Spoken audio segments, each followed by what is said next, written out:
آپ کی فضیلت کے لیے سب سے بڑی چیز یہ ہے کہ سب سے پہلے جو شخص رسول اللہ صلی اللہ علیہ وآلہ وسلم کی رسالت کی تصدیق کرتے ہیں وہ سیدنا علی ہے۔ ویسے تو آپ کی جو زوجہ محترمہ ہے سیدہ ختیجہ سلام اللہ علیہا، سب سے پہلے تو نبی الاسلام نے آ کے ان سے ذکر کے بعد ذکر کیا تو انہوں نے اس دعوت حق کو قبول کیا، لہذا اس اعتبار سے تو وہ فرسٹ پرسنالٹی ہیں۔ لیکن وہ عورتوں کے جینڈر کے پوائنٹ آف ویو سے، اگر آپ دوسری طرف مردوں کی طرف جائیں تو سیدنا علی پہلی شخصیت ہے۔ ویسے ہمارے عموماً پبلک کے اندر مشہور ہے کہ بچوں میں سیدنا علی، غلاموں میں سیدنا زید اور بڑوں میں سیدنا ابوبکر، لیکن ان کی آپس کی بھی ایک زمانی ترتیب ہے جو اہل سنت کی کتابوں میں سیرت ابن اسحاق کے اندر اور باقی دلائل النبوہ باقی کتابوں کے اندر رپورٹ ہوئی ہے کہ ان کی آپس کی بھی ایک زمانی ترتیب ہے۔ اس میں زمانی ترتیب میں پہلے نمبر پہ سیدنا علی ابن ابی طالب ہے، ان کے بعد سیدنا زید ابن حارثہ ہیں جو نبی الاسلام کے لئے پالک تھے،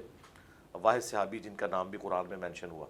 اور تیسرے نمبر پہ سیدنا ابوبکر صدیق رضی اللہ تعالیٰ عنہ۔ سیدنا علی رضی اللہ تعالیٰ عنہ پہلے شخص ہیں جو اسلام لے کر آئے۔ جامعہ ترمذی میں حدیث ہے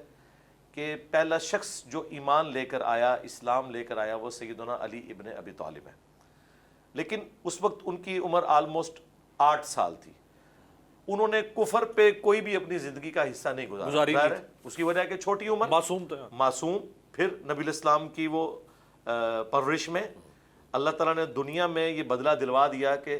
جس طرح حضرت ابو طالب نے پرورش کی نبی صلی اللہ علیہ وآلہ وسلم کی، تو یہ احسان دنیا میں اس اعتبار سے اتروایا گیا کہ سیدنا علی کی پرورش رسول اللہ صلی اللہ علیہ وآلہ وسلم نے کی، اور اس پہ ترا یہ کہ اپنی بیٹی کا رشتہ کر دیا خاتون جنت کا سلام اللہ علیہا۔ تو حضرت علی اس زمانی ترتیب میں پہلے نمبر کے اوپر ہیں، اور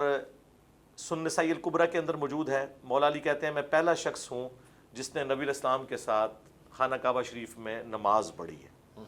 پہلا شخص جس نے آپ کے ساتھ نماز پڑھی۔ اس میں ایک حدیث بڑی ایکسٹرا آرڈنری ہے، بڑی رکت انگیز ہے، اہل سنت کے ہاں وہ 4 کتابوں میں پائی جاتی ہے، مسند امام احمد میں، المستدرک للحاکم کے اندر، سنن نسائی الکبریٰ کا جو خصائص علی والا چیپٹر ہے اس میں امام نسائی لے کر آئے، سیرت ابن اسحاق کے اندر بھی موجود ہے۔ ایک صحابی کہتے ہیں کہ ان دنوں میں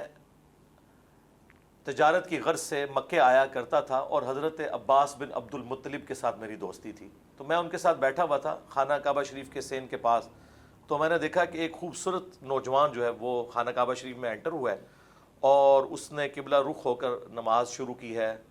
نماز میں قیام کیا، اس کے بعد رکوع اور پھر سجود والا معاملہ۔ اتنے میں ایک چھوٹی سی عمر کا بچہ آ کے ان کے دائیں طرف کھڑا ہو جاتا ہے، پھر تھوڑی دیر بعد ایک عورت آتی ہے جو ان کے پیچھے آ کے کھڑی ہو جاتی ہے، پھر یہ تینوں نماز پڑھتے ہیں۔ تو میں نے حضرت عباس سے پوچھا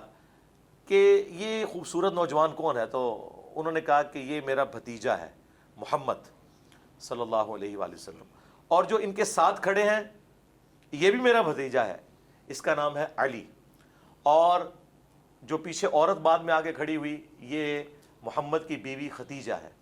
اس وقت جس دین کے اوپر یہ تینوں ہیں ان کا دعویٰ یہ ہے کہ ان قریب رومنز اور پرشینز امپائر بھی گر جائیں گی اور پوری دنیا میں اس دین کا غلبہ ہوگا۔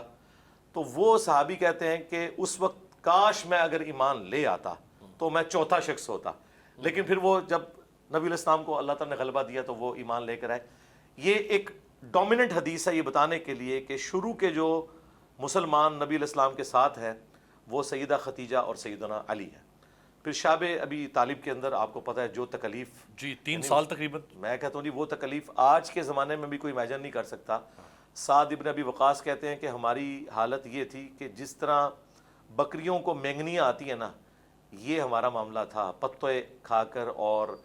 کھجور کی چھال ابال کے اس کے پانی کو پینا، یہ ساری تکلیف سے ہمیں گزرنا پڑا۔ پھر چھوٹے بچے کہ ایک تو بیچارے فوت بھی ہو گئے اس بھوک کی وجہ سے، افلاس کی وجہ سے۔ اس وقت بھی نبی الاسلام کے ساتھ جو آپ کے پہرے کے اوپر معمور رہے، آپ کے ساتھ ہر اعتبار سے چلتے رہے، وہ سیدنا علی ابن ابی طالب تھے،